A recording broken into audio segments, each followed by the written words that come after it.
Sky Sports, your home of sport. Whenever you want, wherever you are.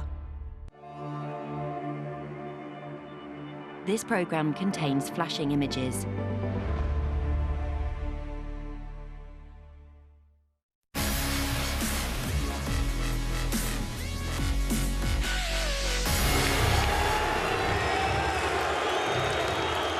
A sellout crowd of 10,000 packed into Liverpool's atmospheric Echo Arena. An intriguing 50-50 pick and match. Will it be repeat for Cleverley or revenge for Bellew? Yes, it's finally time to find out. Let's get to the MC, John McDonough.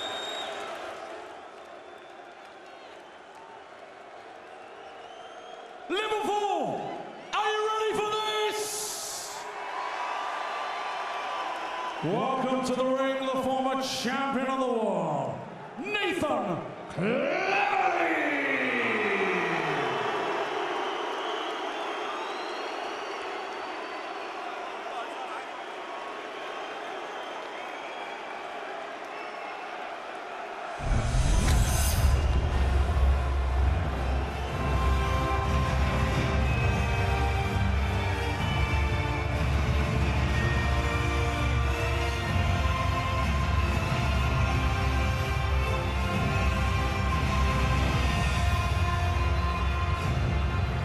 A guy very confident in his own mind, because he is walking into a cauldron here, and he doesn't seem to mind one little bit. He's done it before, of course. He did it in 2011. He got the job done then. He is very confident of doing it again, and you saw that smile on his face. People wondered how he would cope with the build-up. He just seems to have shrugged it all off, got on with it, and I've been looking very closely these last couple of weeks, Jim, at his demeanour, and looking to try and see if there's any weaknesses there, how he's coping with it all mentally. He looks absolutely fine. Yeah, and he's facing a man he's beaten before, so in a return match it's always nice if that's the case for you. But he proved he was the better man at light heavyweight, but this is different now. We're up at cruiserweight, and deep down I don't really believe that Nathan is a cruiserweight. I think he's built his body up to the limit. But I think tonight he's going to face a man who is massive by the time the first bell sounds. He was 14 stone 3 pounds yesterday, maybe about 36 hours ago. I don't imagine Nathan has put much weight on since. I wonder if that can be said for the man he's facing tonight, Tony Bellew. He will be massive tonight. It's a huge job here tonight for Nathan Cleverley.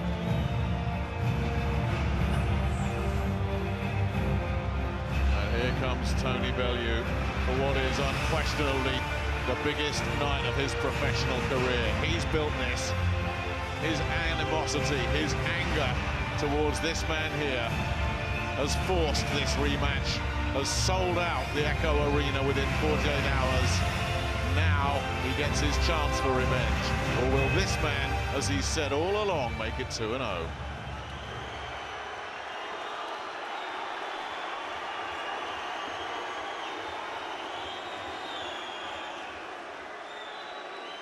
And ladies and gentlemen, he loves this city, so why don't you welcome home your very own Tony Bellew.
does to the Z-Car theme of his beloved Everton, wearing the colours of Everton. They did the business for him today.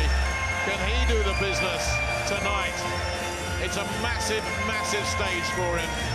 A man who's thoroughly enjoyed the spotlight, the build-up, the hype, the atmosphere, the verbals.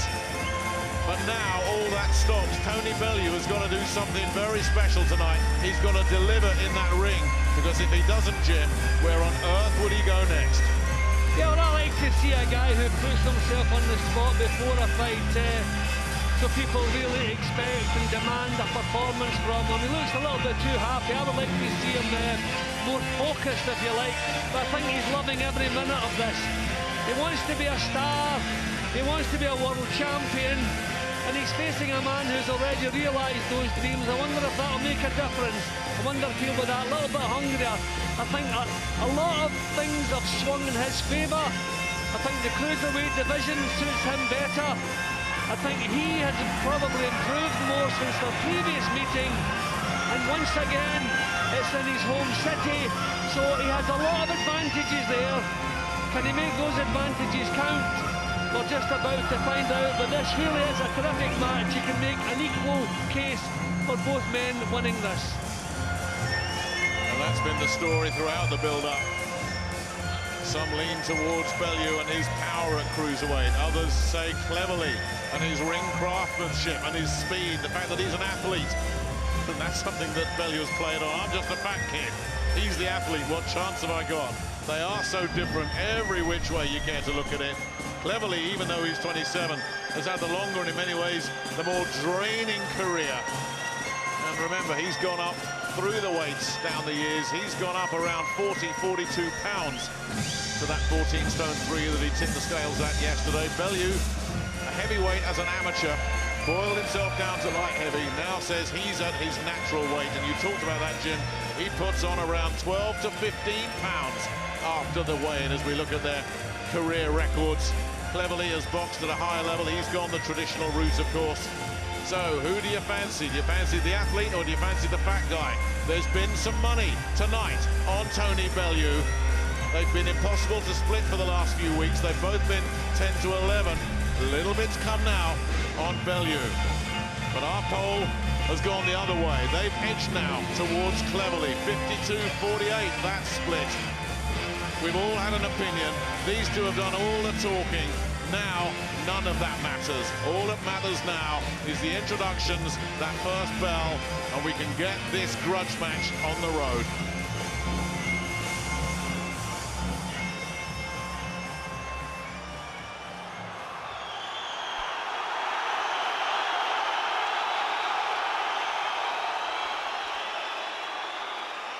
Ladies and gentlemen, and the great people of Liverpool, England, this is the moment we've all been waiting for. As Eddie Hearn's Matchroom Sport proudly presents 12 rounds of boxing, eliminator for the WBO Cruiserweight Championship of the World. Sponsored by 666bet, JD Sports, Scott's Menswear, and WeBuyAnyHouse.com. A very special welcome to the viewers joining us live here on Sky Sports Box Office, and the millions joining us live and exclusive in the United States of America on AWE, a wealth of entertainment for the thousands in attendance and the millions joining us live around the world. Welcome to Liverpool!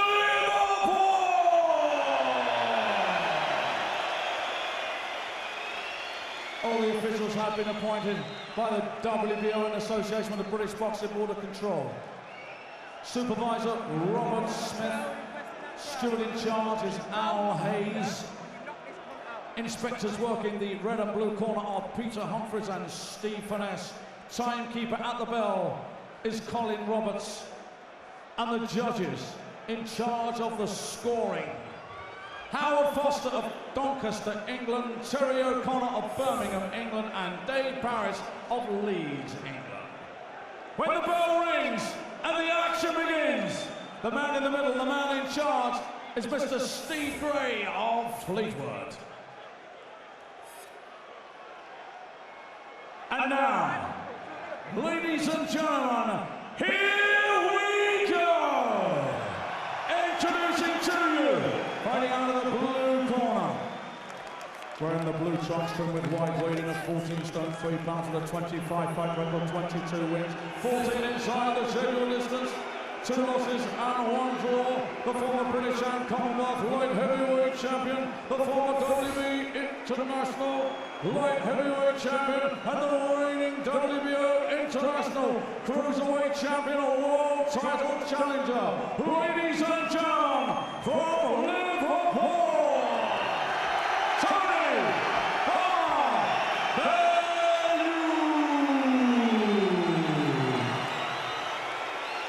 Bellew. Fighting out of the red corner, wearing the red trunks and weighing in 14 stone 3 pounds, 29 fight record, 28 wins, 14 inside the scheduled distance and just 1 defeat. The reigning WBA Intercontinental Cruiserweight Champion and the former WBO Light Heavyweight Champion of the World! From Kevin Forrest, Nathan Bellew.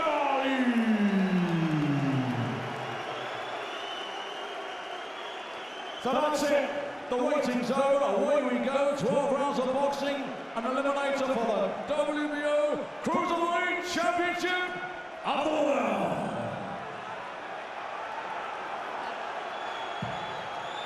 Okay, boys, if a cold plate, you've got to take 1 step back.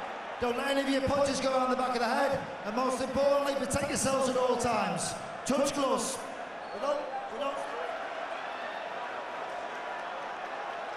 Right, Steve Gray might have his hands full tonight. Officially, this a WBO Cruiserweight Eliminator. In reality, a deep and personal grudge match, which will leave the loser with nowhere to go.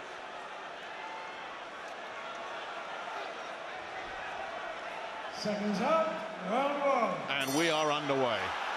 As if you needed telling, Bellew in the blue, Cleverly in the red.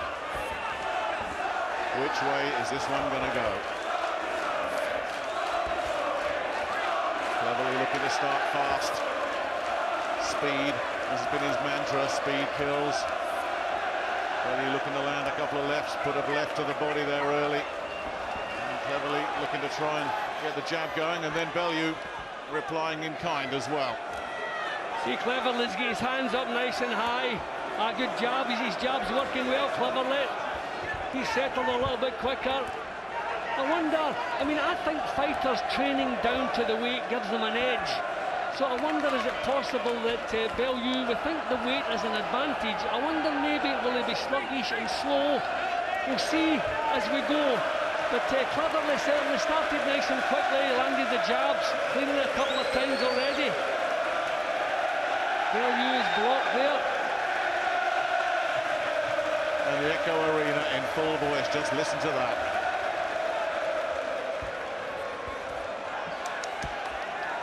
Cleverly trying to get things going with that jab, but a decent job being done here early on by Bellew of blocking a few of those, but a lot coming at him, and then Bellew looking to unload himself.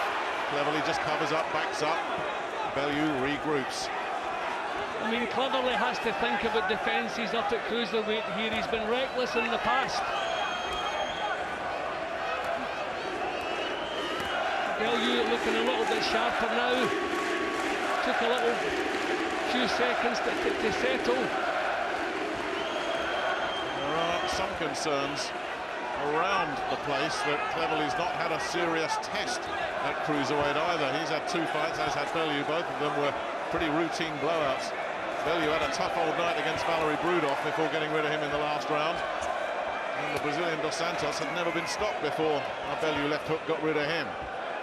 Well, not a lot to split them, but I think Cleverly's jab is landing. Bellew's has been blocked. Good start for me from Cleverly. So I'm just wondering about that. I wonder how much weight Bellew has put on. Now that was well behind that punch. That one was blocked. That was a bit closer to the target. As you say, that first one was well short. They've got off at a real good pace, which is good. And that got through, that right hand got through. Cleverly took it well. Still looking to land those rights to the body, and that one was not blocked, Jim. Oh, well, this is good. They're living up to the Bearbones. They're both right down to business. Bellew warned as the round's gone on. Cleverly settled down. He started quickly. Close round. I thought Cleverly just about nicked it in the early stages. And when Bellew went back to his corner, Cleverly stayed in the middle of the ring just for a few seconds to make a little point. You're a little bit tight with your jab and you're poking it out. The last minute, your jab is nice and loose and you start beating with the jab, right? Remember, have the confidence in your speed in your jab, right? As long as it's loose and it's sharp, it can match up the speed, right? Then you start working to the body. That's what I wanted. When his hands go up, don't waste your shots trying to fire right hand to hit his glove. Go downstairs. Sometimes throw it right, take your head out. Sometimes throw it as a hook. Think a bit more, right? Always nice and loose on his feet. Twitchy, twitch, twitch. Jab up, jab down. Train, right? Train every time. Right? Keep focus, right? Switch on, focus. 12 rounds focus, right, buddy? Right? 10, 9 rounds all the time. Youngsfield. Well, the respective trainers have had their words. Now we move on, round 2. The winner advances to a possible world title shot. The loser faces a bleak future. And it really has, as you said, Jim, gone off at a very fast pace, but controlled from both men. And both trainers have been stressing that you've got to just keep your head there. If you come in with the red mist down, you've got no chance. Nice straight left hand there from Bellew. Yeah, and he started the round with a good right hand, so he sharpened up a little bit, Bellew here. I think Cleverly's got to bring his right hand into play a bit more often. You know, when he throws the jab, he stays there, so he's hanging around for the counter. I think he should be either doubling the jab or bringing the right hand. He's trying to do that there. Bellew just staying out of range. Joe Calzaghe watching at ringside. Nervously, anxiously, shouting a bit of an instruction there to Cleverly. I don't know if you can hear anything in this arena, though. Body shot bounced off the elbow, nicely deflected there from Cleverly. But he can't get the jab going either. Yeah, Cleverly's not finding the range with the jab in the second round here. Good stuff. That was clever. Look, good response from Cleverly. Yeah, landed a left hand when he needed to at the end of that. Double jab there, so he's going to have to double the punches. It's no good single jabs and staying there. Pulling at the right side of his eye there, Bellew. Is there some damage there? He's definitely noticed something. He's got Mick Williamson in his corner, the master cuts man. And I think Mick is going to have to do some work. A good defence there from Cleverly. Sorry, from Cleverly. Again. Yeah, well, I think this, the way this is shaping up, it's going to be another monster to score because there's nothing to split them. Bellew's right hands getting through a couple of moments ago. Heavily, breathing heavily here, putting a lot of work into this. Jab, as you say, he's pumping them out, but they're misfiring a little bit in this round. A few getting little through. Little nick, is yeah, that? there it is, yeah. On Bellew's eye. Bellew's throwing the big punches, but they're not landing cleanly. That was a decent right hand. Just kind of glanced off the target. Quite a little right hand counter there, but as you saw, that was a sneaky little sharp left hand there that he caught Cleverly with. He's had some success in this round, Bellew. Yep, some quality punching from him.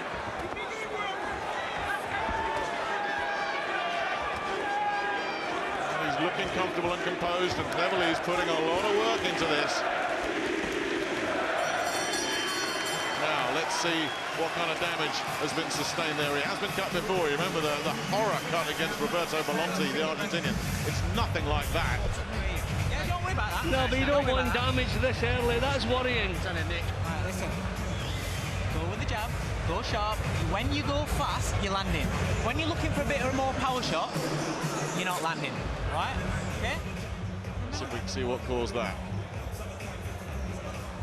Well, that one landed kind of low. I think there was already a nick on the eye there. I'm not sure. That one landed a little bit lower, but I didn't see the heads coming together, so I can assume. Yeah, well, that was where they just kind of touched the eye as though he probably felt it, hoping it was sweat that was coming down and not blood. Well, they certainly weren't worried about it in his corner, you heard. Though Bellew say just a little nick there, and Mick Williamson hasn't had to get through the ropes to work on it. If that was a bad one, Mick Williamson would have taken over the corner. He didn't need to, but let's see, as you say, it's early in the fight, Jim. Can cleverly exploit that. Round 3. Bellew coming out fast with a couple of right hands once again. Yeah, those were blocked, those didn't find the target. That double jab did.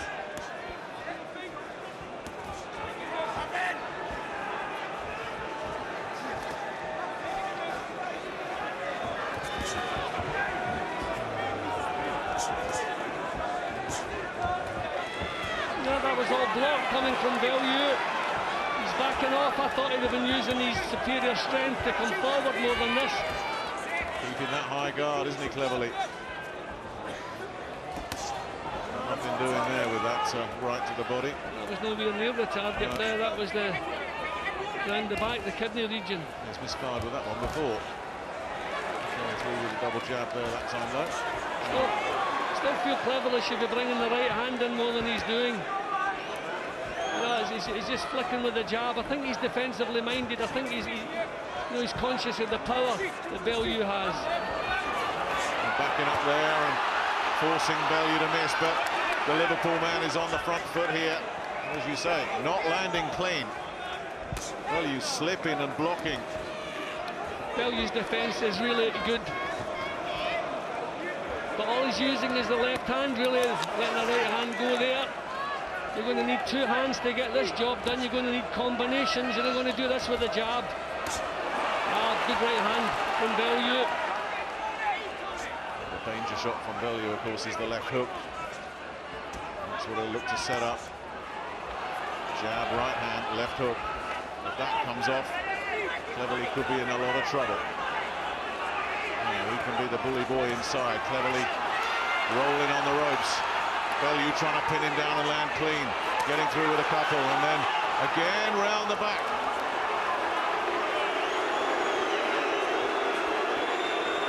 Well, the crowd won't take too kindly if there's a point deducted from Bellew.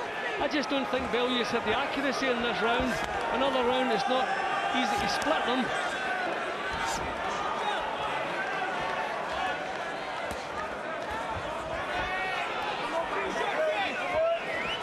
Into the last half minute. I think we're going to see a lot of really close rounds tonight. I wonder if the extra weight of Bellew will take its toll the longer it goes. He's breathing with his mouth open already. And on the other side of that coin, Jim, Cleverly is doing an awful lot of work in there.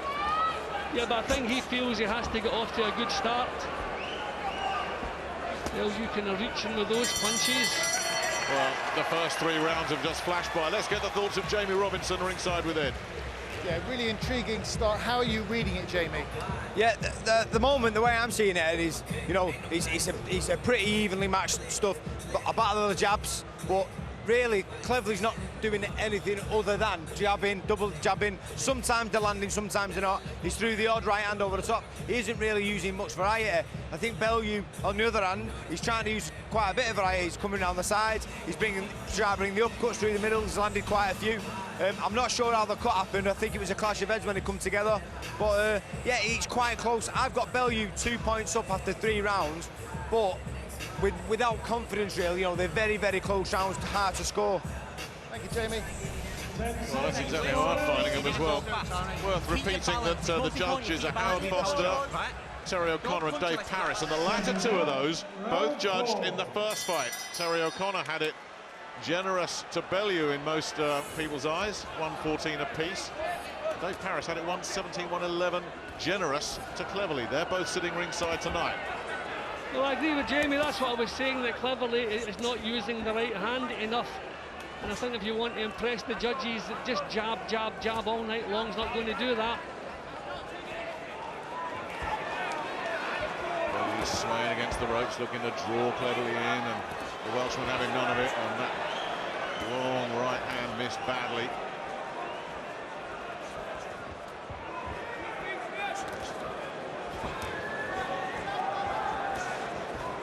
Joe Huck, the WBO champion, is the target. There was talk that he would be here. He's not. I think probably as the pace slows a little bit, we'll see more clean punches landed, and they're both quite quick. Kind of nervy at the moment. You know, a lot at stake, obviously. Bellew looking for the big right hand there. Quite cleverly, comfortable and confidently getting out of the way, and then doing a bit of grandstanding with predictable results. And you can see the message he's trying to send here. I'm comfortable. I'm in your city, and you're not doing anything to bother me.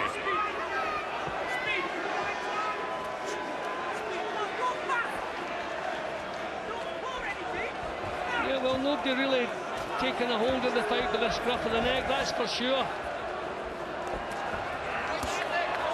There's more solid shots coming from Bellew. Cleverly kind of flicking with that jab. Now cleverly with the hands down, just daring Bellew to come in and growing in confidence here. Cleverly trying to send that message to Bellew. I've got your number.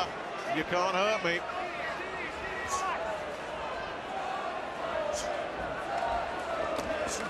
Missing again there with the right hand, Bellew, and just getting a little clipping punishment.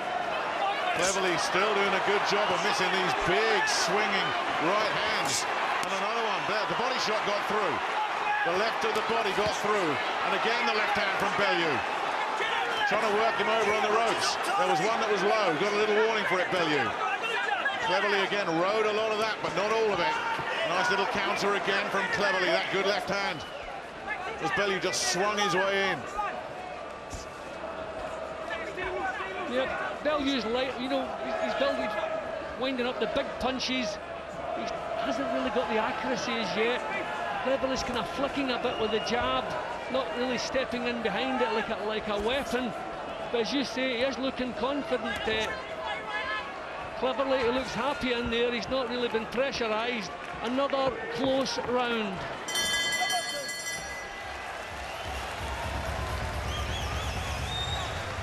Well, full house here. He's been mentored by that man there. Nathan Cleverly has been mentored by the fella on the right, Joe Calzaghe, who is ringside and chewing his nails. They first met when he was 11 years old, Nathan Cleverly. Calzaghe was at the peak of his powers, and those Welsh fans saw Calzaghe on the big screen. They must be pretty happy with what they've seen so far, for much of it, because it's been even Stevens, but Cleverly is exuding confidence. Yeah, well, he's quite happy. I think he feels his speed is paying off for him. I think it is too. Bellew's throwing the better punches, the harder punches, but not really finding the accuracy. But I'm with Jamie Moore on this one, Jim. This is a tough one to score. I mean, every round, you pick what you prefer. Yeah. I mean, this is pretty much how the first fight was for maybe 3/4 of it. And then most people are cleverly pulling away as Bellew faded that way. And either man fades here.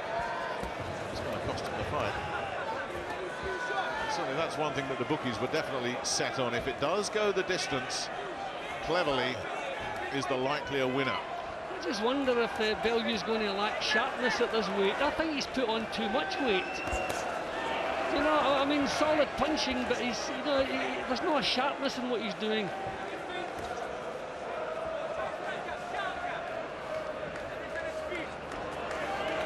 He's backing away. He's letting Cleverly know that he can come and find him if he wants.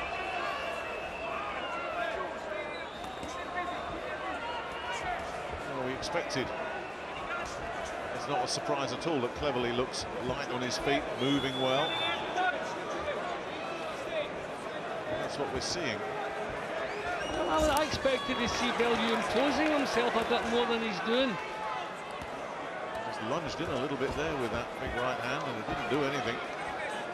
Cleverly out of range. It's not like either man is dominating. Neither man can be saying, well, my game plan's working to perfection at the moment. That is the problem. I mean, we're not really seeing a great deal of quality from either man. It's better from Bellew. He's breathing with the mouth open again. I just wonder. Yeah, but Cleverley's blowing hard as well. Well, he's been non-stop action, Cleverley. Non-stop pumping out the punches. Cleverley getting close now. That's better. Good stuff. And again, more posing from Cleverley, trying to send the message. The message in that double jab was a pretty weak one. They both missed. See, there's so many missed punches. You know, I thought they'd have been more settled at the cruiserweight, exchanging punches. Obviously, Bellew doesn't want to do that.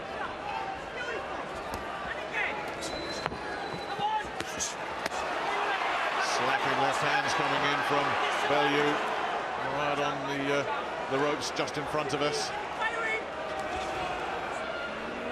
Cleverly toying with the jab there, not snapping it out. Well, for all the movement and for all the posing, and you know, now we've got the hands down by the hips. Cleverly not exactly imposing himself. No, I've liked Bellew in this round, but so many missed punches, and I don't see Bellew as sharp as I expected to see him. That's another pick what you like round.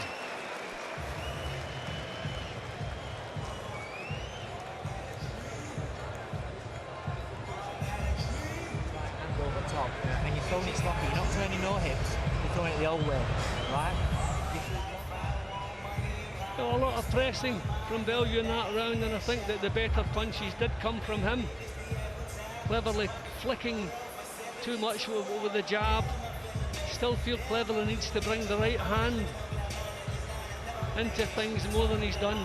Lovely body shot there from Bellew. Now, every round it's been pick what you like, Nick. Right? There's the numbers. You see both of them struggling to land cleanly with any consistency at all. It was interesting what Dave Caldwell was saying in the corner there. He was talking about the right hand of Bellew, and he said you're throwing it the old way. Now, Caldwell, since he's moved up to cruiserweight, has said he's been refining his technique and just eradicating one or two bad habits, including the way he threw those right hands. And if he's starting to revert to type, is that a sign of tiredness? I think Cleverly should be trying his luck out to see if he can hurt Bellew. You know, you can't just accept the other guy's the only puncher in there. It's all jab and move. I think maybe he should drive a few right hands through himself, because you know, Big Tony has looked vulnerable at times at light heavyweight, certainly.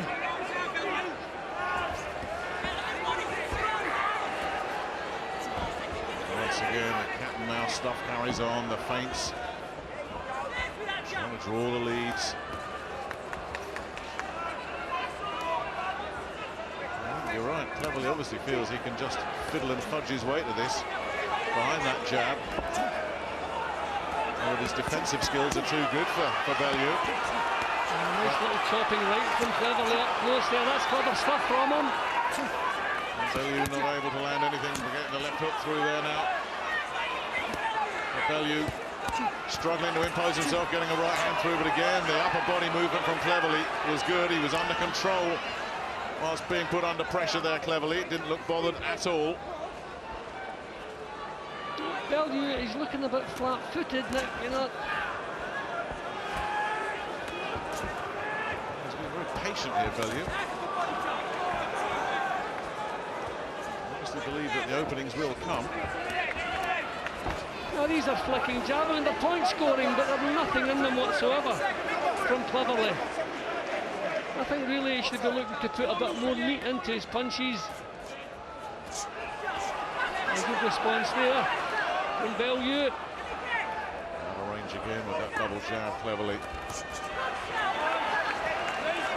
Bellew looking to try and show a little bit more variety than we're seeing from Cleverly. Trying to mix it up, and again, really hard for him to land clean. Yeah, he's struggling to pin Cleverly down, isn't he? Defensively, Cleverly has been pretty good. Again, Jim, I said it before, it's a hard one to score this.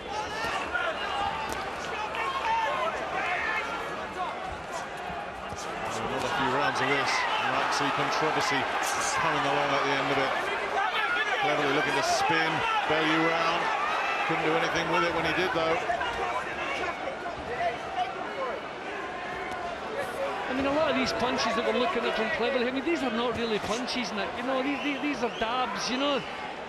These are dabs. You really, you want a former world champion, you want to see a bit more quality than that. Well, let's take it upstairs and join the guys in the studio, Carl and Glenn. Yeah, there's not much happening really. It's quite a slow standoff start, very cautious by both of them, and now it seems to be getting going. I just can't really separate them. I think Tony's he's throwing his right hand and he's trying a lot more. He's landing body shots. Cleverly for me, just flicking the jab and not doing anything with the jab. He's not backing up. If you threw the odd right hand left hook, I could say he's winning rounds, but for me, Bellew's in front, but only just. Yeah, it hasn't caught fire just yet. They're just falling short, a little bit too tender.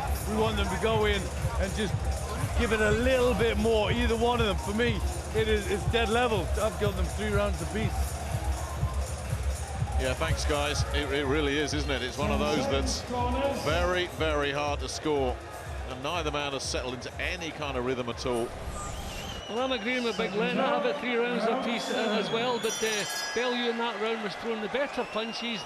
Cleverly with these little tops, you know, you can't really call them jabs. That was more like it. Well, there's confirmation of your numbers so far, Jim.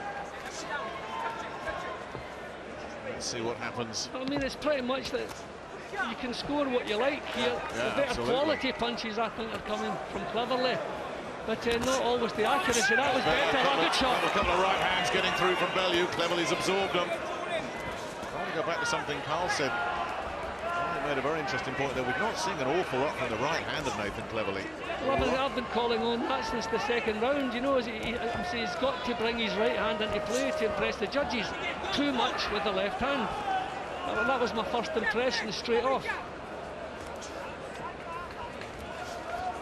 Let's see when he throws one. I mean, you can't be impressed with that jab that Cleverly's throwing at the moment. You know, he's backing off and flicking the punch, you know, flicking the hand out. Because the glove lands, can we call that a punch? Really, he's got to put some purchase into it. He's got to throw it as though he means it. At least Bellew is trying to be businesslike about it. Cleverly continuing to be on the move. Got caught again there, though. The place erupts.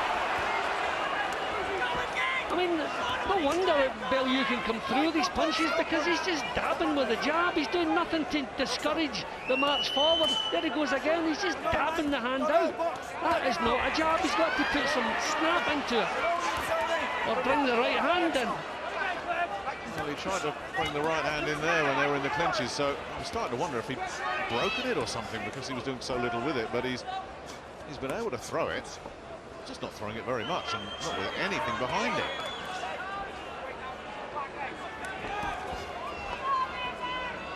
Well, I think Bellew is looking the more business-like at the moment. Proper punches he's throwing. Just missing with that right hand.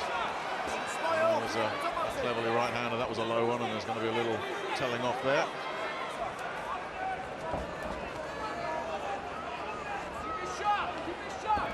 Safe to say it hasn't caught fire. They just have not gelled or clicked at all. Maybe the stakes are just too high. Yeah, well, quite a few of Tony's fights haven't quite lived up to the verbals, and unfortunately I'm not blaming him for it this time. But no, this hasn't been the quality that we wanted, but I think he's having a good round here. He's certainly the aggressor. He's certainly, as you say, the guy that's trying to land the big punches. He's trying to catch the eye. Cleverly being slick and clever and working that jab. But once again, nothing really to get very excited about. Let's hear if we've heard from everybody else. Let's bring Paul Smith in. He's with Ed. First of all, apparently Boxing News have Nathan Cleverly 4 rounds up after 6, so it is very subjective. Paul, you think Nathan's hurt his right hand? I said after the first round, to be honest with you, and if you're judging a round, how can you give it to a lad who's only thrown 1 right hand in 2 or 3 rounds? Because that's all it has basically been, in my opinion. The jab's not even like a solid, stiff jab, ramrod jab. It's a pouring jab, and it's just pushing it out. Tony's the aggressor. Tony's doing all the work in most of the rounds, but you know, there's been a problem there from the first bell for me with the right hand. He didn't let it go with the intensity that we normally see his right hand with, and the combinations that Nathan is known for haven't been coming off, but there's definitely a problem with the right hand, in my opinion. Thank you, Paul. Yeah, thanks, Paul.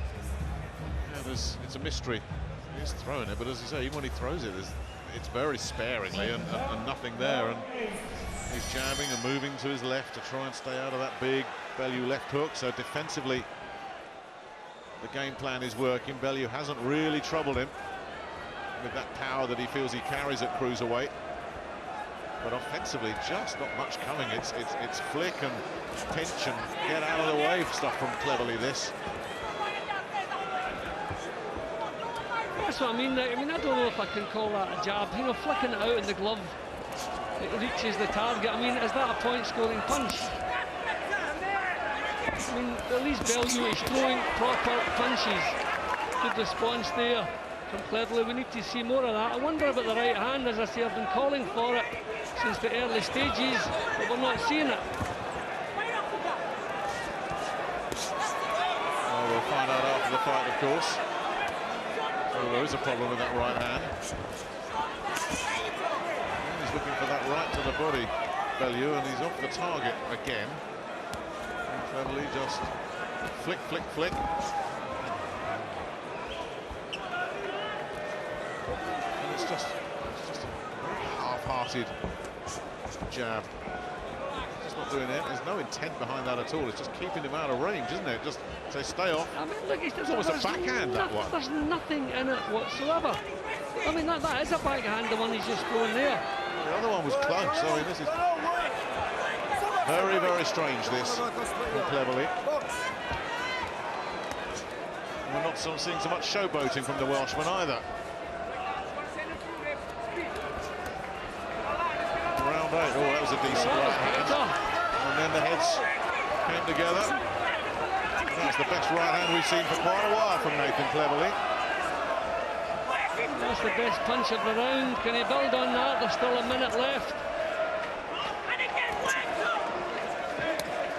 There's another one. Circling away, and then both of them missing badly. The problem is, I mean, Cleverly's Bellew is missing so badly as well. So at the moment we've got one guy flicking with a jab and the other one missing wildly. Those were proper punches, but led with the left to the body there, but then got a couple of decent jabs in his face in return. Bellew, and a decent right hand, but again Cleverly just bobbing and weaving. Bellew unable to build on it, and not rattled or shaken either. It's a solid right hand Bellew landed there. Cleverly took it well and negated the rest of his work.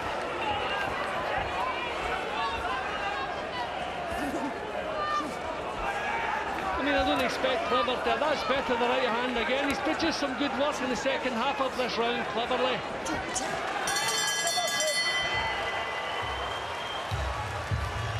Filthy looks on the bell. Now let's have a look and see if we can listen in here.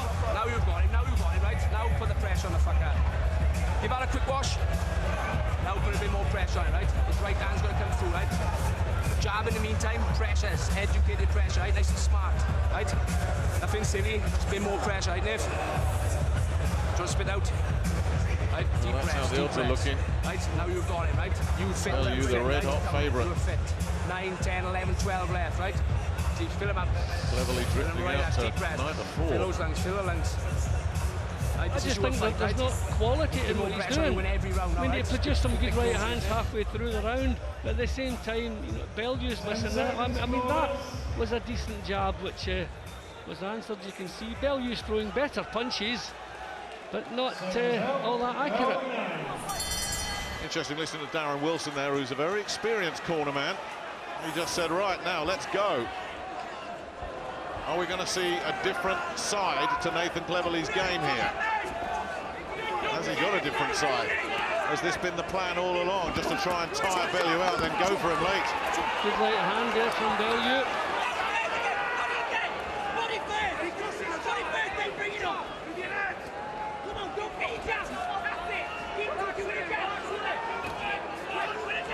started fast, and then it's just settled back into its pattern again, and both of them swinging, missing. Looking to just trade there, both trying to land together simultaneously. And again, it's just a bit ragged. So much out of range, blocked, falling short. Trying to get the right hand, it just hit the arm of Cleverly there from Bellew.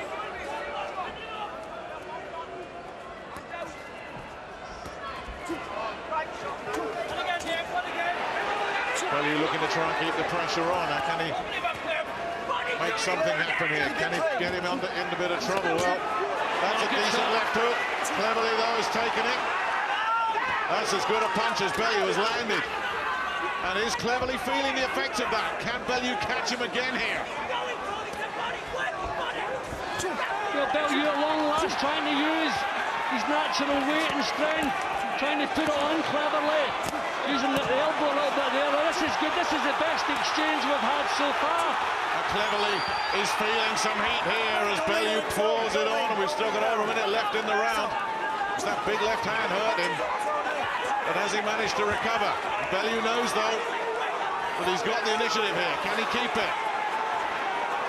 Now, this is a big round for Bellew. Big effort, massive effort from the Liverpool man, and not much coming back from Cleverly, although he did land a left hand there. Still bobbing though, still in control of things, but Bellew trying to land the big bomb. Missing badly, though, as he just ducks and weaves here, Cleverly. Handling the pressure really well so far, but can Bellew keep it on?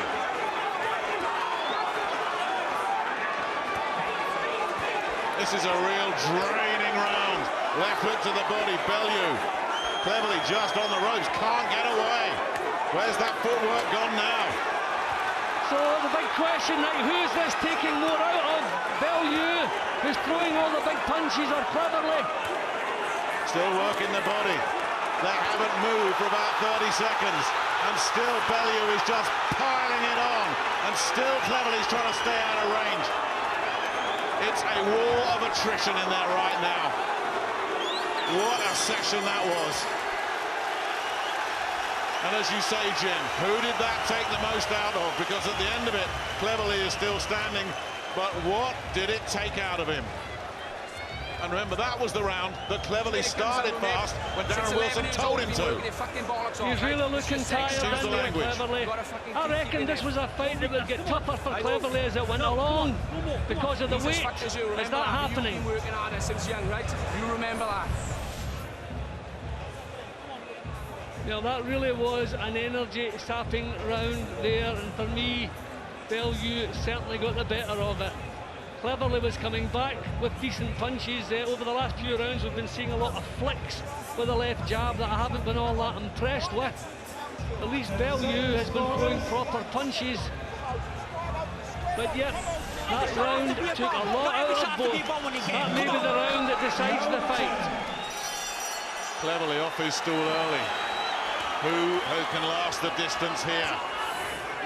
We snored our way through the first 8 rounds. That 9th round really came alive. Now, who's got the big finish? Bellew starts off fast. Body shots, then a right hand upstairs as well. Cleverly just toe-to-toe, but not throwing. Is the superior strength and physicality of Bellew going to play right now in these championship rounds? Well, I remember, Nick, many years ago sparring with guys who were bigger than you. It was okay in the early stages, but it got tougher the longer it went. I wonder if that's what's happening here. He's looking pretty pedestrian at the moment, Bellew. Has that round just taken what he had left out of him? Cleverly up against the ropes. The footwork's gone to pieces. There is no footwork. It's courage and instinct that's keeping him up at the moment, because Bellew is slowly wearing him down. That was a nice uppercut with the left hand, though. Nothing doing from the right. Bellew continuing just to pick him off with left hands. I think if Cleverly's legs were strong, he'd be getting himself out of there now. I think the legs have gone. Yep, he's standing there because I don't think he has any choice. All he can do is stand there and try and fire back. I think the legs have gone. And this is where... This is not the way he wants to box. He hasn't done this all night long. The left hook is working really well for Bellew. A terrific shot. took it well, though. Cleverly took it well. He's still standing against the ropes and landing some punches, though. But Bellew is threatening to overwhelm him. And are the wheels about to come off here for Nathan Cleverly? Bit of use of the shoulder there from Bellew, who's poured an awful lot of himself into the last 2 rounds as well. This is so intense, so personal, this grudge. Neither of them wants to give an inch. Well, thankfully the fight has finally caught fire to what we hoped for. That right hand hurt Cleverly. Cleverly in trouble again. Can Bellew break through? Can Cleverly hold him off? The fans now into it in full voice. They sense that Bellew might just be on the verge of a breakthrough.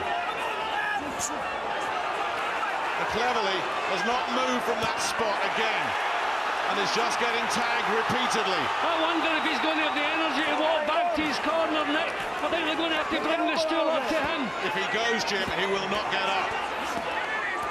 Tremendous courage from Cleverly just hanging in there, still firing back. He spent the whole round in that position, ducking, diving, surviving, responding, doing the best he can to stay in this. But this has been a big round for Bellew. Back-to-back big rounds. If it was close after 8, it's not been close the last 2. Cleverly trying to hang on. He heard the bell. There was one landed right on the bell. Steve Gray gives it the benefit of the doubt. Back-to-back big rounds for Bellew. What's this man got left? These 2 rounds, Dave. Everything. I think you might need to stop him. You need these 2 rounds for sure, right? Come on. You heard what Darren Wilson said. Deep breath. You've got to go out and get the stoppage. That does not look like a man who's got a stoppage in him. The water on his head. No, I think his legs have gone. Head back, fill those lungs, I always felt the edge was with Bellew because of the cruiserweight. That speed, that aggressive speed you got. Aggressive speed and that's a sorry-looking man in the corner there, a man who's giving it everything. I don't know how much more he has to give. You need it, Dave. You a second chance, right? You've been it, done it. You've got to go through it, right? You've got to be done. He's on the point of exhaustion. Darren Wilson talking about his speed. That's gone. Round 11. If the speed's gone, what about the physicality of Bellew? Does that take over? It's certainly taken over the last 2 rounds. Can Cleverly summon up another level? There's no spring in the legs, Nick. You know, he can't box the way he wants to box. I just don't think he's a cruiserweight. I think it's a struggle. I felt it would become more of a struggle. I felt he would have to have a big lead at the halfway stage. I didn't have him ahead.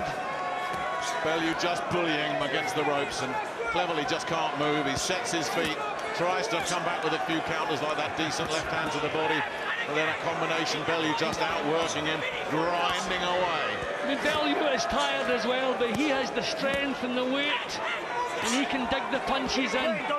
I mean, this is the kind of fight, Nick, boxing at home really is an advantage because it just brings the best out in you. Anybody who boxes at home will tell you that. And I think he's responding to the crowd really well, Tony Bellew. And he's in a lonely place right now, Cleverly, in contrast. Because Bellew is just bullying him and dominating him at the moment. Big right hand, a dip at the knees once again from Cleverly, who is suffering and hurting. They're watching in silence in his corner, Cleverly. There's nothing they can do to help their man. What's keeping him up? As Bellew is just battering away. He's still slipping and making him miss. But these are just little pushes, really, from Bellew. I think he is almost exhausted as well. And that was a good shot. You got some leverage into that one. Cleverly landed another body shot. But it's just a torrent flowing from Tony Bellew at the moment. Body shots getting through. Decent little left hook there from Cleverly, who is still there and still standing. And Bellew, as you say, he's got to make sure he doesn't punch himself right out here, because Bellew's still there. Cleverly's still there. Yep, he can afford to have a breather. He's well won this round. But I mean, he must feel he's on the verge of a stoppage, because he can feel the lack of power and the punches coming back from Cleverly. He's having all his own way. Well, he's desperate for the stoppage. He wants it, but it might be smart just to say, keep this clean now, because he's got 3 rounds in the bank. That's got to be a difference maker, surely. If it was as close as everyone said it was, that was low. But halfway, there was nothing in it. But Bellew, from round 9, has taken over. And cleverly just hasn't moved. Yeah, Bellew just finding a little bit of power on those shots, just turning the body, turning the hips to just get a bit of leverage. It's been a terrific effort from Bellew in the last couple of rounds. It's been huge. Finally, he got off the ropes, but he couldn't do anything with it. Just one round left. One more round, right? I need you to give it everything. Rebecca, Nathan Cleverley's girlfriend. Agony for anybody close to either of these two men. When he's there, you've got to work with him. It's 3 minutes of football left. 11 years old. Again, apologies for the language, but just motivating time now, isn't it? What can he get out of him? What has Nathan Cleverley got left? Now, the fact that there's no movement in the legs pretty much tells you there's nothing left in the tank. He's got his courage. But I don't know that the step up to cruiserweight was a good idea. I mean, he was flicking punches from the middle stages of the fight. I had him level after 8.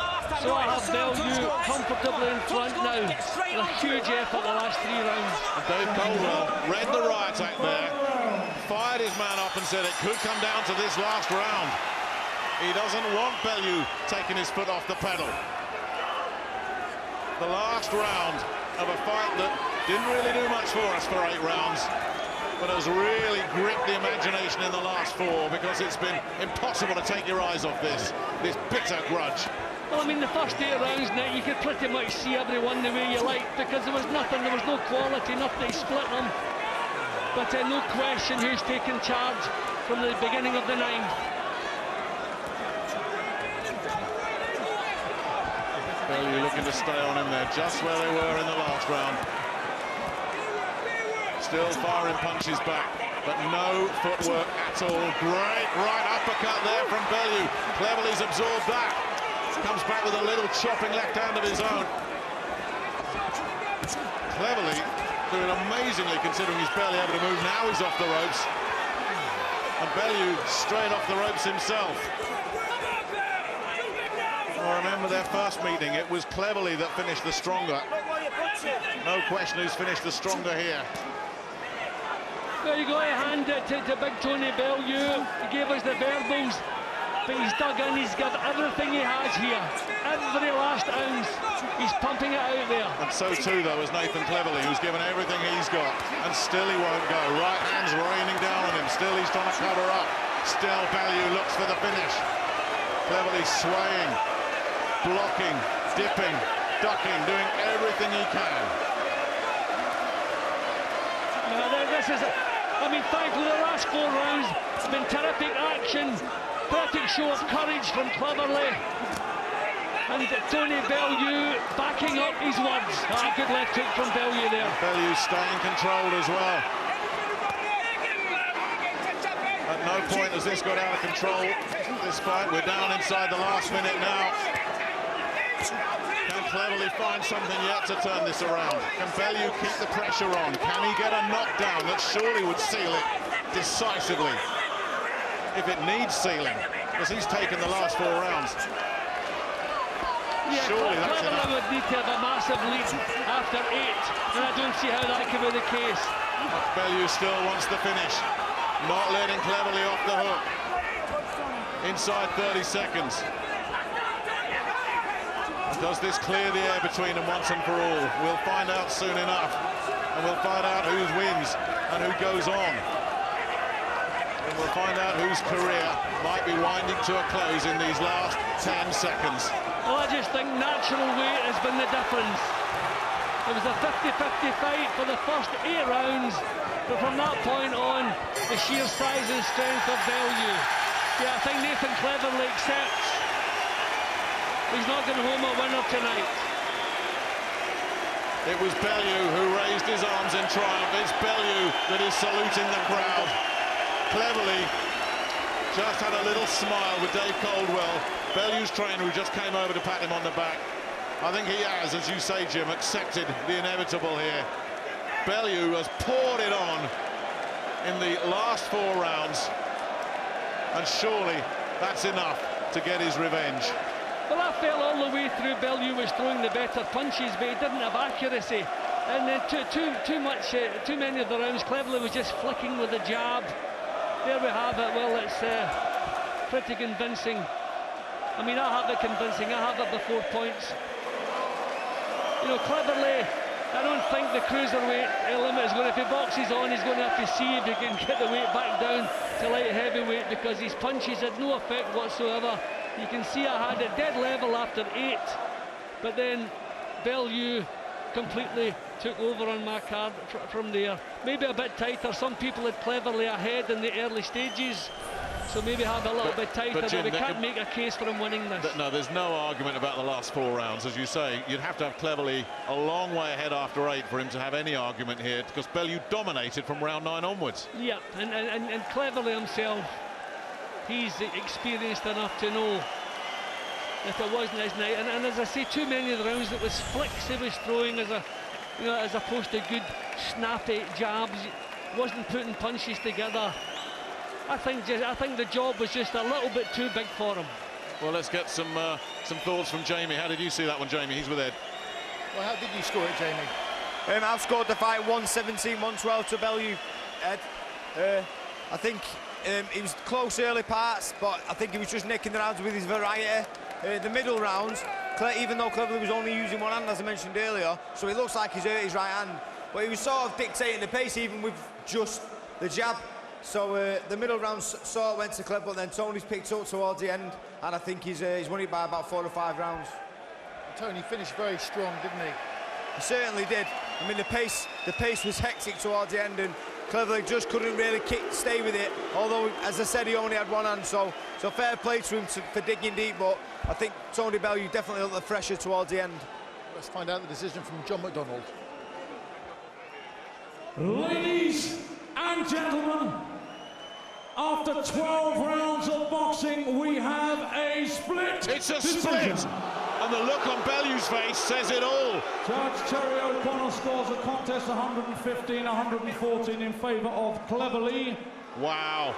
Dave Parrish scores a contest 116-112 in favour of Bellew. Howard Foster scores a contest 115-113 in favour of the winner of this WBO Eliminator for the Cruiserweight Championship of the World.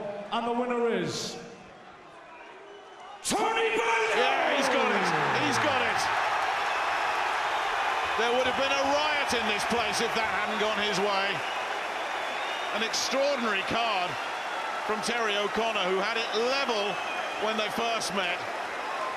And Howard Foster had it by 2, Dave Parrish had it by 4. Bottom line, Jim, is the right man has got the decision tonight. Yeah, that's all we care about. We don't care about the mathematics. But, I mean, some of the early rounds you could have liked what Cleverly was doing. I had the sorry to interrupt you, because Nathan has just been called back by Tony Bellew. Tony went to the corner and called him back. Now let's see what this is about. And this is what we want to see. It must be sportsmanship, surely. Well, yeah, it's good that Tony showed a bit of class there, and great that Nathan came back as well. He's got a big heart. They're both with Ed. Let's get over and join him. Well, Tony, first of all, congratulations. You get your revenge. How are you feeling? I'm over the moon. Listen, it's over. It's put to bed. Okay, listen, we've said a lot of things. And I don't like him now. But you know what? It's been settled tonight. It's done. It's over. I've outworked the great athlete. It's done with. I won't go back on my word, and there's not going to be a big embrace and a hug, but let's just say there's respect there, and it's over, it's done with. Great fight again, Ed. Well, you know, I said it would be a replica version of the first fight, but more explosive. It was similar to the first fight, and a majority decision, one apiece. But I just think it shows my character. What happened? I've come up from welterweight, and his strength showed in the second half of the fight. The first half was quite comfortable on the jab. The second half, I started to slow down. He was using his natural strength, pushing me back the last 6 rounds. He made it pay. Another close fight, one apiece. Maybe we'll have a final, third fight. Listen, I think it's over. I'm after the title, but listen, If this can fill the Millennium Stadium, I'll go there. If you listen, if this can fill the Millennium, you'd have my word, I'll go there. That's down to you. You're the money man, you're the promoter. Listen, I'll fight anywhere. I go everywhere, but like, I just said to him at the end then, I know you're not a cruiserweight. I know that. And he knows that if we had a catchweight fight, I think we could see knockdowns because I'd be that little bit more quick. Tonight, I'll be honest, I felt sluggish. It's been a long camp, 12 weeks, and I'll be honest, to outwork such a great athlete, it was hard. Jesus Christ, it was hard, but I put my foot on the gas in the second half. I knew he was pacing himself, and I knew he didn't anticipate my work rate. It's the one thing, they look at the belly, and they always think, he's not going to come strong, but I am. I'm a true cruiserweight, and listen, he's a good, I won't say he's got a fantastic chin. I didn't come with the big shots, but I hit him with enough top of the head, back of the head. Same place, couple. He's got a fantastic chin, he really has. My left hand has got 2 heartbeats in it, it really has, so. Just want to say, Ed, thanks for the well support tonight. I just want to say, this is the second time I've come to Liverpool. I've shown great character, I've come to Liverpool twice. Maybe, Eddie, can we get the return? Maybe in Wales Millennium Stadium, it's only fair. I've come here twice. I'll do it. Let's have a third fight, a final decider. It's one apiece. Let's have a final decider. I'll do it, but you know what? Listen to me, Liverpool. Liverpool! Well, let's have a word with the promoter, Eddie Hearn, if you come around here. Would you like to promote a third fight? It didn't really catch fire until late. Sure, it took time. You know, for 6 rounds, it was technical. They were eyeing each other up. It was a great finish to the fight. You know, fair play to Tony. I felt he won the fight, and fair play to Nathan. You know, Nathan came here for a second time. You know, he came into the Lions Den, and listen, Tony deserved the victory tonight. And if there's demand for the third, then why not? But, you know, 2 great performances, and you know, Tony deserves respect, and Nathan deserves respect for coming to Liverpool a second time. I think they both burned a lot of nervous energy in the build-up to this fight. But, you know, I'm glad Tony got the win, but all respect to Nathan. It was also an eliminator for the WBO title, which Marco Huck possesses. Is that another avenue? Absolutely. Marco Huck's already been on. You know, they want to fight Tony Bellew for the Cruiserweight WBO title. So do a lot of other champions as well. So tonight was all about ending that chapter. And we sit down and talk to Nathan, and I feel both of them have a big future after that fight. So, but for now, Tony's got to win. Thank you, Eddie. So both fighters prove their cruiserweights. The thoughts of Carl, Paul and Glenn, plus much more reaction, come after this break. Well done, boys.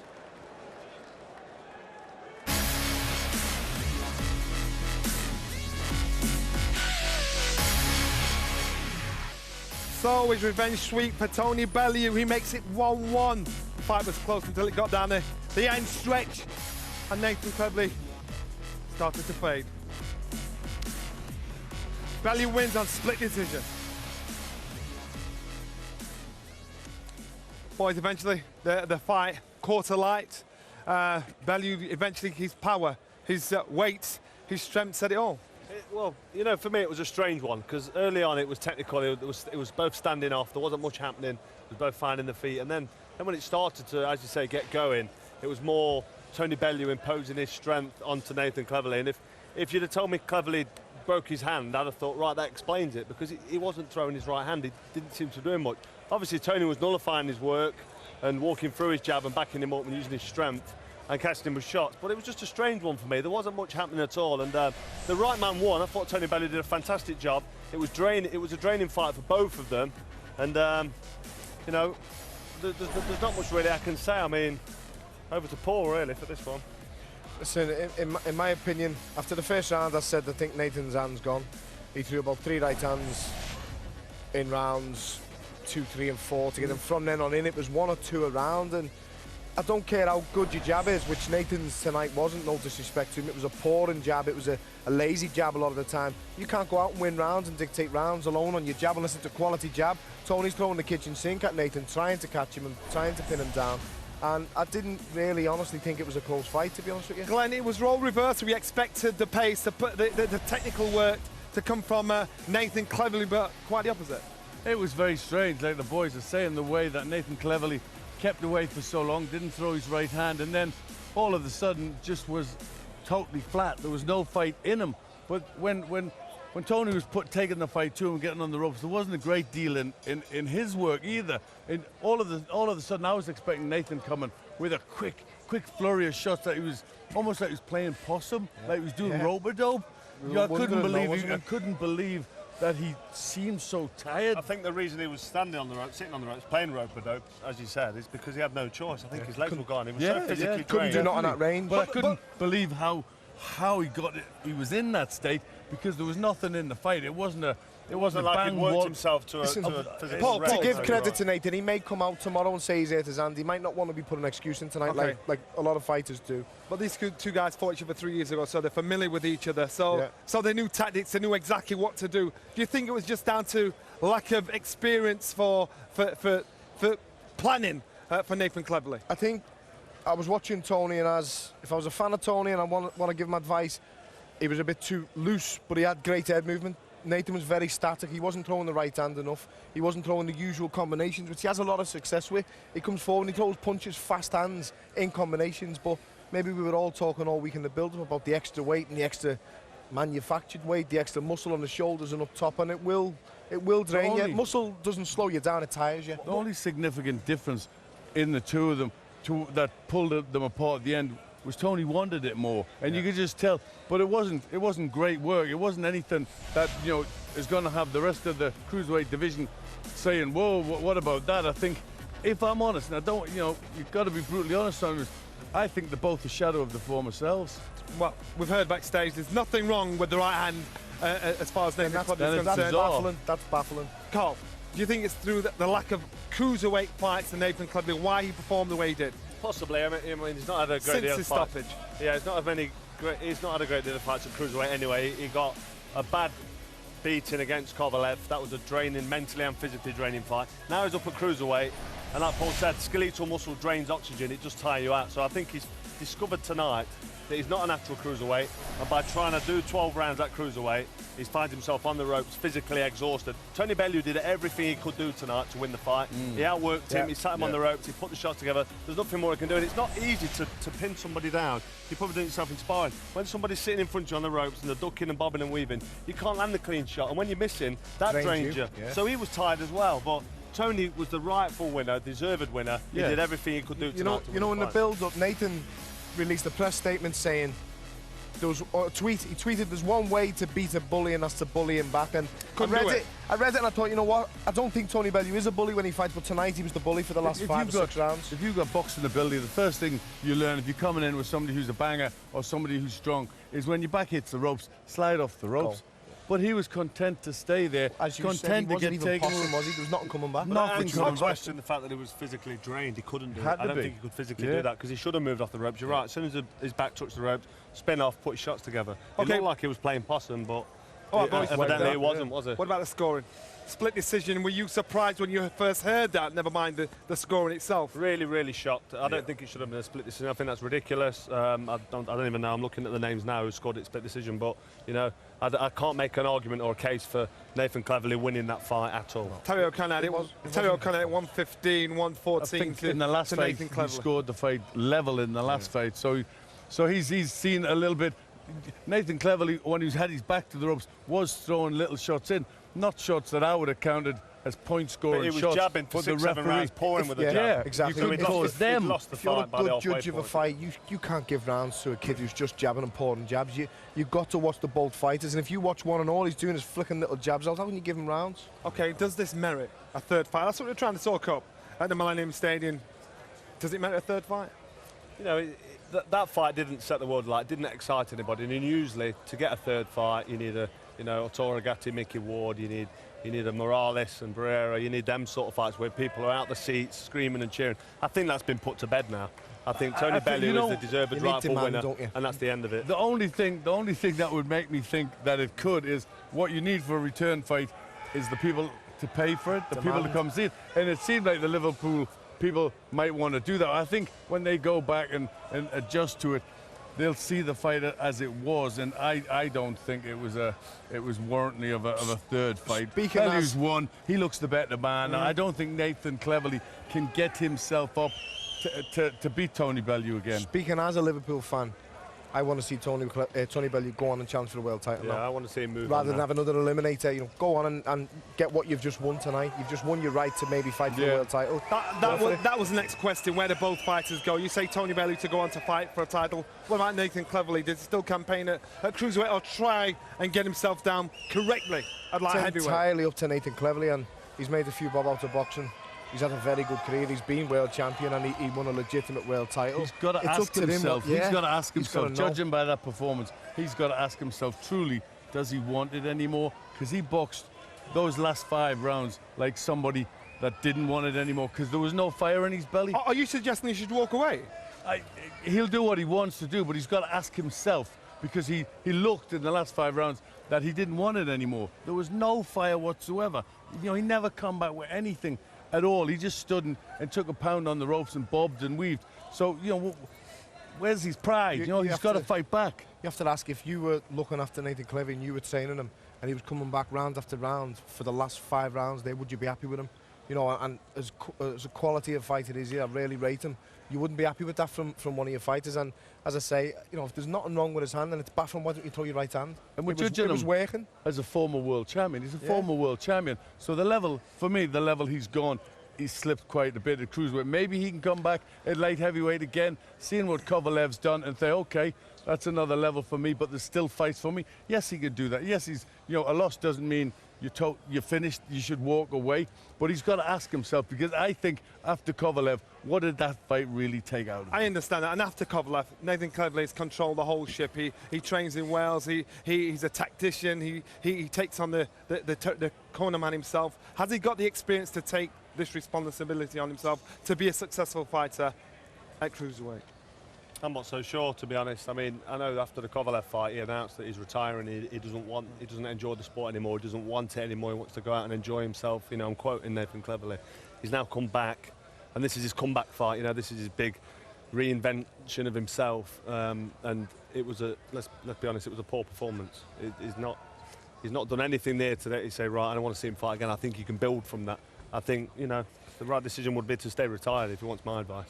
OK, let's get some reaction from the press row with Andy Scott.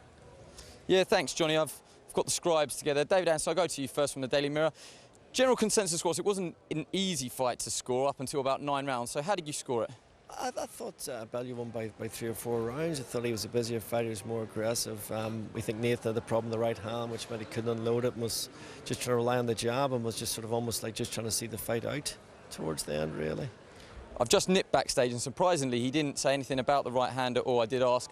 Matt, you were scoring it through 6 rounds to Cleverly. How did you score it in the end? In the end, I had it 2 points for Bellew. I just thought he just turned the fight on the head in the last 6 rounds. Cleverly clearly was out of gas, but I thought he was winning it with his jab early on. I didn't think Bellew was that effective early on, but he certainly came on strong and he deserved his win. I kept turning around to you, Pat, and asking how you've seen it. You said it was very level all the way through. Did you see it as a split decision? Yeah, I can understand one of the judges giving it to either fighter. It was very close, but I think in the end, Bellew threw enough punches to shade it, yeah. What do you think for the winner and for the loser, David? Well, it's quite interesting to talk about possibly a third fight, and you could maybe argue that because this was not very conclusive. We thought we wanted to see fireworks and, you know, one guy come out on top, and really there's excuse now with Cleverly. If he had been fully fit, you know, what would he have done? But certainly I think there's a future for both of them. You know, we thought maybe the loser might be the end of at the big stage, but I don't necessarily think so. Matt, the same question to you. Would Tony go on to a fight for a world title, or can you see him rematching Nathan if he can do what he says, fill the Millennium Stadium, which sounds a big ask at the moment? It's optimistic, isn't it, that they're going to fill the Millennium Stadium with a third fight there. I don't think there'll be that much demand for it, to be honest with you. I think Tony deserves a world title shot. Perhaps if he gets it and he beats Marco Huck for the WBO belt, then maybe a third fight will make sense with a world title on the line. Yeah, Pat, we thought Marco would be here tonight. He wasn't. Should Tony meet Marco, who would you pick in that one? Oh, definitely. I mean, he should go for it, shouldn't he? I mean, he's had 2 attempts at the world title, failed both times. Let him have a third crack, and then maybe, if he does lose, he can fight Nathan for the third time. Gets them both on the wheel again, doesn't it? Very interesting to see what the future holds. Thanks, guys. Let's go over to Ed with Jamie Moore.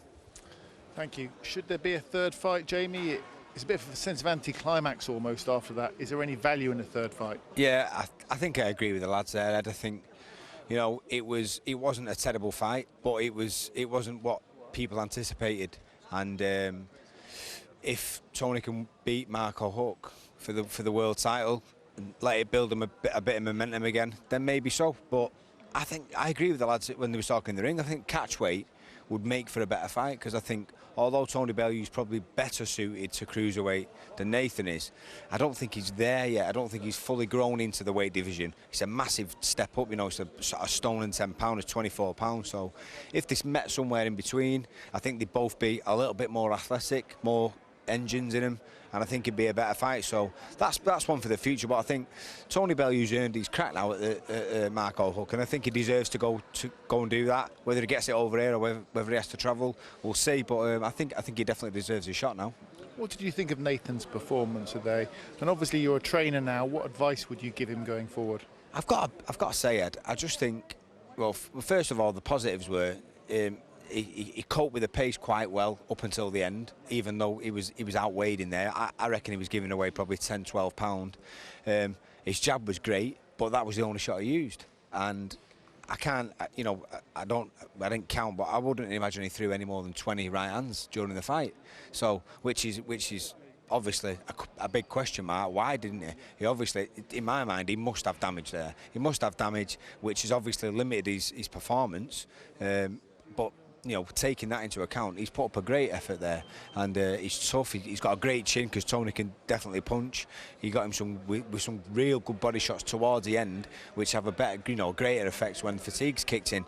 So overall, he can walk away with his head held high. But and I think he could have gave more if there was a catch weight and his hand wasn't damaged, as I assume it was.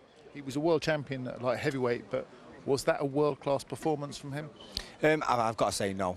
I've got to say the only positives are it's sort of him fighting with his back against the wall. You know, I'm imagining overcoming a lot of psychological problems if he has got a bad hand going in there. You know, being brave enough to go through with it, obviously, if that's the case. So going off that performance, no, he doesn't. He wouldn't really. You wouldn't watch that and say there's a world-class cruiserweight fighter. Tony's. Obviously, that was an eliminator, and he's earned his crack now. But you know, it wasn't the fight what we anticipated. So yeah, we'll have to see where they both go from here. But I think Tony deserves his shot, and I think Nathan's got to sort of rebuild. Thank you, Jamie. Back to you, Johnny. Well, it's been interesting. Tony Bellew there, big smile on his face. He's finally settled the score that he wants to. Glenn, his next fight, do you think it should be for the world title or a couple more cruiserweight? Well, I think he's deserved that. You know, he's won the fight. He's took a big step forward. He's reversed the decision. So I think that's his right. So yes, he should go for that, and you know, we'll see how he goes. Where the old cruiserweights will leave these boys out of this. Is he good enough to beat Marco Huck? If I'm honest, I don't think so. I think Huck's I thought you were fighting Marco Huck. Take your fight. Yeah, don't pick on me. We're talking about Tony. Final lines. Listen, let's give him credit where credit's due. Let's not pull him apart when he's just won a wonderful fight. He's just reversed the decision. So that's a big one for him. So well done, Tony. Okay, no, final line. I can't say anything bad against Bellew. He did everything he needed to do tonight. He got the job done, and Nathan cleverly made it awkward for him there towards the end when he was being a little bit gassed himself. He was draining himself. You know, he worked hard all night long. It's red hot in here tonight. Them lights are beaming down here. For 12 rounds, he's put the shots together against, you know, a more than capable Nathan Cleverly, but Cleverly really disappointed. I think Bellew now should just put that behind him. He's raised a lot of demons there tonight. Yeah, exactly. A lot of mental pressure going into that. He needs to move on to the world title. Final line, boys. What's happening with you first? Carl next. I thought you said final career-wise. line. This could take a long time. What's happening with me? You've got to ask Eddie Hearn the question, what's happening with me? I mean, I've seen an interesting statement from Chavez the other day. Said he's going to be fighting me or Bernard Hopkins. I think Hopkins really is about ready for retirement after his last fight. I don't think many people are going to want to see that. So I'm getting some optimistic feedback from Chavez and his new manager, Al Heyman. And Eddie Hearn's in talks with them, so I'm still optimistic that the Las Vegas dream for me can happen. Can we take you serious when you say you'd fight the winner of James DeGale, George Groves, if they boxed each other? I don't think they're going to box each other, to be honest. And if they did, I think we know straight away the winner's going to be. And I'm not just saying that for the sake of digging out George Groves, even though he does deserve it. He deserves a bit of stick off me, but he's not going to get any more. But that knockout was satisfying enough, let me tell you. I think James DeGale beats George Groves quite comfortably, you know, based on what I've seen this evening. So I think that's a pointless fight, but you never know. And would you vacate your IBF title to let James DeGale fight for it? We've got a big meeting with the IBF, Eddie Hearn. There's lots of intangible factors, including a lot of money at stake. I can't give you an answer like this, Johnny, on television. You can't get that out of Good me. politician. Paul, what about you? What's happening next? Similar first line, ask Eddie in, but I'm hoping for a press conference to be held in Liverpool in the next 2 weeks involving 1 or 2 Germans coming over and one maybe in Berlin for the new year. So I'm just ready and waiting for the T's to be crossed and the I's to be dotted, and then I'm back over there again. Can I just say, if anybody deserves a world title fight after this fight with Arthur Abraham from a mind blank. After Arthur Abraham, he deserves a fight at the world title, and he deserves this fight, and I think it's a fight he's going to win. So yeah, it has looking been forward to that. I really am. Well, that's it. It's been very interesting. Liverpool. Tony Bellew makes it 1-1. 1-0. Good lad. Thank you, boys. Thank you, Carl. Thank you, Paul, and thank you, Glenn. Let the little fellow in. Boys, let the little fellow in. Welcome everyone to the Echo Arena. Tony Bellew against Nathan Cleverly. Animosity and pure rivalry beyond anything I've seen since I've been involved in the sport of boxing. I promise you, you are going fast asleep. So who is going to scare who? I don't carry no hate, I have no anger. I only have hate and anger when I lay eyes on you. Can you just shut up for 1 moment, mate? No, make me. This guy is a bully boy. On that note, are we done? We're done. Done. Good. Damn. He can train wherever he wants. That guy is not beating me. Again. I think he's a fraud. When the athlete goes to bed, he knows what goes through his head, and I know what goes through mine. I love them all. We're the best in the world. Scousers. We are Scousers. We're our own people. I believe I'm going to overcome his power, brush it off, and break this guy up.